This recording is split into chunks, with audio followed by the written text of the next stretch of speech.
উত্তর কোরিয়ার নেতা কিম জং উন সোমবার পিয়ংইয়ং থেকে তার সবুজ ট্রেনে করে বেজিংয়ের উদ্দেশ্যে রওনা হয়েছেন।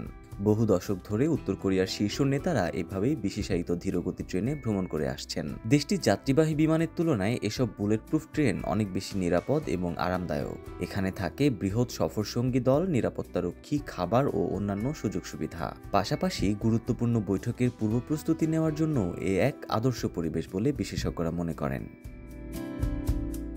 ট্রেনের ভেতরে কি থাকে? প্রতিটি ট্রেনে সাধারণত 10 থেকে 15টি বগি থাকে। এর মধ্যে কিছু বগি একান্তভাবে কিমের জন্য সংরক্ষিত থাকে, যেখানে শয়নকক্ষও থাকে।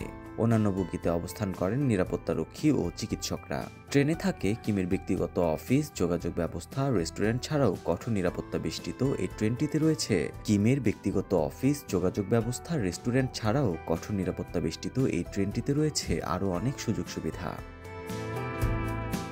তবে অতিরিক্ত নিরাপত্তা ব্যবস্থা থাকায় এই ট্রেনটি ঘন্টায় মাত্র 50 কিলোমিটার বেগে ছুটতে পারে। দুটি সাজোয়া মার্সিডিজ গাড়ি রাখার জন্য বগি রয়েছে ট্রেনটিতে। রাষ্ট্রীয় গণমাধ্যমে প্রকাশিত ছবিতে দেখা গেছে কিম সিনিয়র কর্মকর্তাদের সঙ্গে সবুজ বগির বাইরে সিগারেট বিরতি নিচ্ছেন।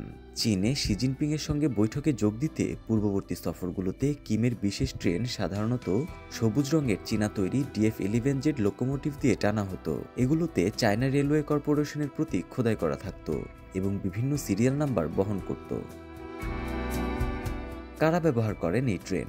উত্তর কোরিয়ার প্রতিষ্ঠাতা নেতা এবং কিম জং উনের দাদা কিম ইল সুং 1994 সালে মৃত্যুর আগ পর্যন্ত নিয়মিত বিদেশ সফরে ট্রেন ব্যবহার করতেন। কিম জং উনের বাবা কিম জং ইল একমাত্র ট্রেনেই রাশিয়া সফর করেছিলেন 3 বার। এর মধ্যে 2001 সালে তিনি প্রায় 20,000 কিলোমিটার ভ্রমণ করে মস্কো পৌঁছান। 2011 সালের শেষ দিকে তিনি একটি ট্রেন সফরের মধ্যেই হৃদরোগে আক্রান্ত হয়ে মারা যান। তার ব্যবহৃত বগিটি বর্তমানে তার সমাধিসৌধে প্রদর্শিত হচ্ছে।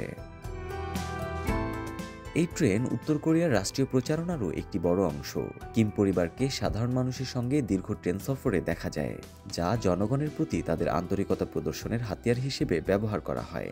2022 সালে রাষ্ট্রীয় টেলিভিশনে কিম জং উনের একটি দীর্ঘ ট্রেন সফরের ভিডিও প্রচারিত হয়। সেখানে বলা হয়েছিল তিনি ভুট্টা ক্ষেত পরিদর্শন করছেন এবং কমিউনিস্ট ইউটোপিয়া প্রচারের জন্য দেশজুড়ে ক্লান্তিকর ট্রেন ভ্রমণে বের হয়েছেন।